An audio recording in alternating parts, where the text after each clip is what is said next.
Hello everyone, welcome to the viral commerce channel. आज हम करेंगे क्लास 9 के मैथमेटिक्स के chapter number 12 and exercise number 12.2 के क्वेश्चन नंबर 7 को। और अगर आपने हमारे प्रीवियस वीडियोस को नहीं देखा है तो आप उन वीडियो को ज़रूर देखना और आपको उन वीडियो का लिंक इसी वीडियो के डिस्क्रिप्शन बॉक्स से मिल जाएगा।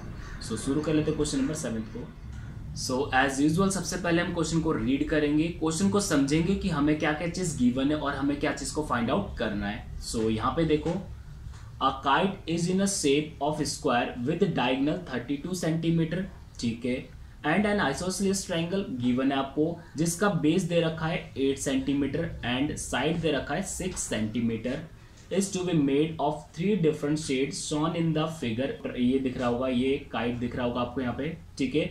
How much paper of each side has been use in it, ठीक है। यहाँ पे बोला गया है कि ये आपको एक स्क्वायर दिख रहा है, यहाँ पे एक पतंग है, ये एक काइट है जिसमें आपको एक स्क्वायर दिख रहा होगा यहाँ पे, और ये नीचे एक ट्रायंगल दिख रहा होगा। पर ये जो स्क्वायर है इसको भी 2 पार्ट में बांटा गया है, यानी कि फर्स्ट पार्ट, सेकंड पार्ट, और ये जो है हमारा तीसरा ट्रायंगल यानी कि थर्ड पार्ट हमें यहाँ पे दिख रहा है। सो आपसे लेके बोला गया है कि यहाँ पे जो ट्रायंगल बन रहे हैं यानी फर्स्ट पार्ट में अलग शेड का है, सेकंड पार्ट में अलग शेड यानी अलग कलर का, और थर्ड पार्ट में भी अलग कलर या अलग शेड का यहाँ पे पेपर यूज किया गया। आपसे लेके पूछा गया कि अलग अलग पेपर यानी इस पेपर का एरिया, इस पेपर का एरिया और इस पेपर का आपसे लेके एरिया पूछा गया, ठीक है। सो अब हम इसको सॉल्व करना शुरू कर देते हैं, पर उससे पहले आपको स्क्वायर की प्रॉपर्टीज जानना बहुत जरूरी है, बिकॉज यहाँ पे आपको एक स्क्वायर दिख रहा है जिसका डायगोनल, अब यहाँ पे देखो, अगर ये स्क्वायर है, स्क्वायर का रूल क्या होता है, इसके चारों के चारों साइड क्या होते हैं, सेम होते हैं। अगर ये 4 है तो ये भी 4-4 सेंटीमीटर के होंगे सबके सब, ये सबको पता होगा। दूसरा रूल हमारा क्या होता है स्क्वायर का, ये डायगोनल, इसको हम क्या बोलते हैं, विकर्ण, या तो इसको हम बोलते हैं डायगोनल।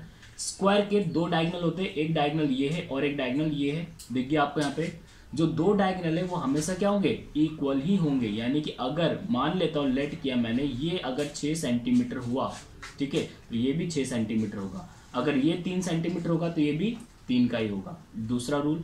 तीसरा रूल हमें कहता है कि अगर स्क्वायर का ये डायगोनल और ये डायगोनल यानी दोनों को दोनों डायगोनल एक दूसरे को इंटरसेक्ट करे, कहाँ पे, बीचों बीच में अगर कहीं पे काटे, तो हमारा ये इतना जो पार्ट है ये हमारा जितना होगा उतना ही ये वाला पार्ट बन जाएगा। इट मीन्स दोनों के दोनों हमारे क्या होंगे, बराबर। अगर ये पूरा टोटल 6 था तो ये 3 हो जाएगा, ये वाला भी 3 हो जाएगा, ठीक है। दोनों को दोनों हमारे 3-3 सेंटीमीटर के हो जाएंगे। ऐसे ही अगर ये 4 हुआ तो ये 2 और वो वाला भी 2 हो जाएगा। क्लियर आपको इतना। सो अब हम शुरू कर लेते हैं क्वेश्चन को सॉल्व करना। सबसे पहले हम फर्स्ट पार्ट को देखेंगे। फर्स्ट पार्ट में हमें जो ट्रायंगल दिख रहा है वो कौन सा वाला है, जिसमें आपको एक बेस भी दिख रहा होगा, आपको इस ट्रायंगल का आपको ये बेस दिख रहा है और आपको ये हाइट भी दिख रहा होगा। जहां पे मुझे बेस और हाइट मिल जाए तो मैं कौन सा फॉर्मूला लगाता हूँ वहां पे, 1/2 बेस इंटू हाइट वाला, ठीक है। सो आपको फर्स्ट पार्ट में आपको दिख रहा होगा, यहाँ पे फर्स्ट पार्ट में आपको बेस दिख रहा होगा। बेस कितना है यहाँ पे, बेस इसने बोला ये पूरा 32 है तो हमने लिख दिया यहाँ पे 32 सेंटीमीटर, ठीक है।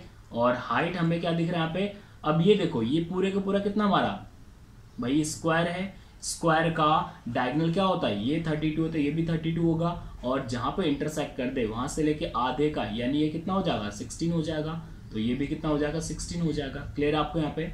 सो हाइट कितना हो गया यहाँ पे, 16 सेंटीमीटर हो गया। सो आप फर्स्ट का एरिया निकाल दो। एरिया ऑफ ट्रायंगल फर्स्ट का फॉर्मूला क्या है, 1/2 बेस इंटू हाइट, ठीक है। सो 1/2 बेस हमारे पास है 32 एंड हाइट कितना हमारे पास, 16 है हमारे पास, तो यहाँ पे 16 लिख दो।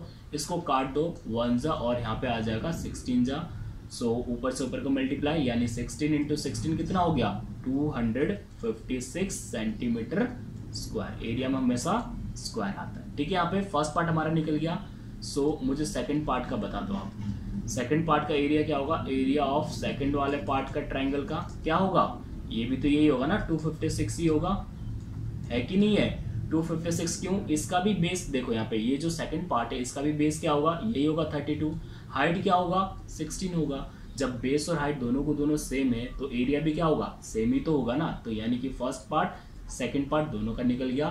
थर्ड पार्ट के लिए क्या करूंगा, मैं इसको पहले मिटा देता हूं, आप इतने का स्क्रीनशॉट ले लो, फिर हम थर्ड पार्ट को कर लेते हैं। अब यहाँ पे देखो, जो ये थर्ड पार्ट है, सबसे पहले यहाँ पे लिख देता हूं मैं, यहाँ पे फर्स्ट पार्ट का कितना है, 256 सेंटीमीटर स्क्वायर। सेकंड पार्ट का भी कितना है, 256 सेंटीमीटर स्क्वायर, ठीक है। और जो थर्ड पार्ट के लिए हम यहाँ पे करना स्टार्ट करते हैं थर्ड पार्ट को, ठीक है। थर्ड पार्ट में आपको एबीसी फाइंड आउट करना है, बिकॉज ये जो ट्रायंगल है हमारा कौन सा ट्रायंगल है, आइसोसेलेस ट्रायंगल। यहाँ पे गिवन है आपको समद्विबाहु त्रिभुज है जिसके दो साइड सेम होते हैं। तो यहाँ पे हमें बेस और हाइट नहीं दिया हुआ है, तो हम डायरेक्टली यहाँ पे क्या लिखेंगे, ए बी सी, यानी ए बी और सी।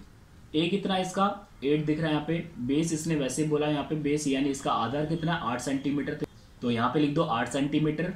सो इसका बी यानी कि सेकंड पार्ट कितना है, इसने बोला हुआ है जो इसके इक्वल वाले पार्ट है उसका साइड है 6 सेंटीमीटर, यानी कि बी भी 6 सेंटीमीटर होगा और सी भी 6 सेंटीमीटर का ही होगा, यानी ये पार्ट हमारे 6 सेंटीमीटर का होंगे।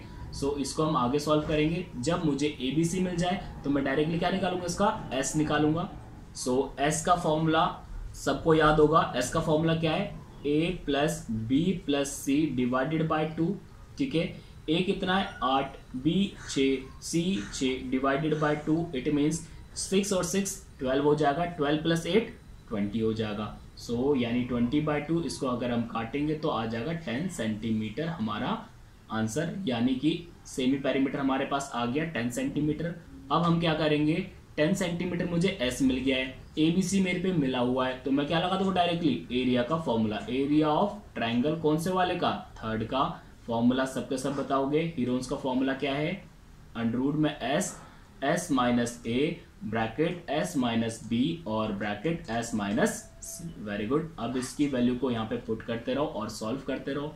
एस कितना है 10, ब्रैकेट 10 माइनस ए कितना हमारे पास 8 सेंटीमीटर, तो यहाँ पे लिख दो 8।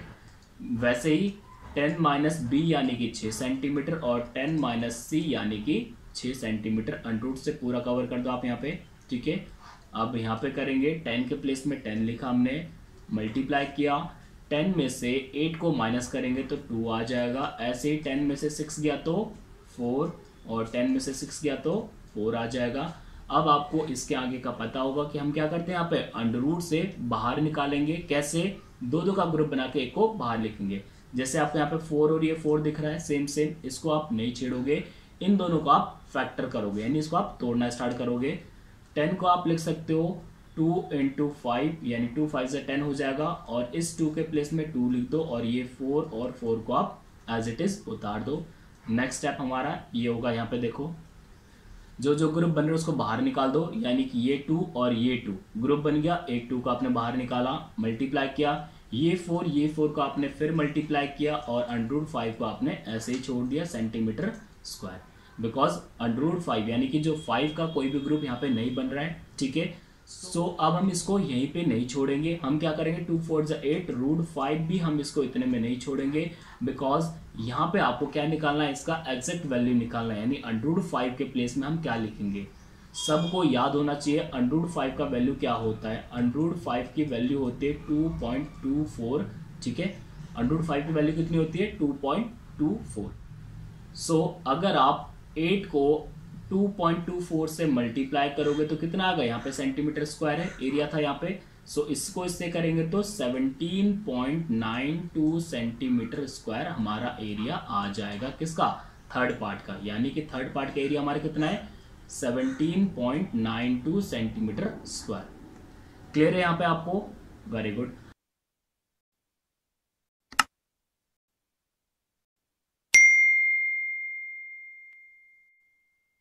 आई होप कि आपको इतना ही क्लियर हो चुका है, ठीक है। सो मिलते हैं नेक्स्ट पार्ट में, तब तक के लिए बाय बाय।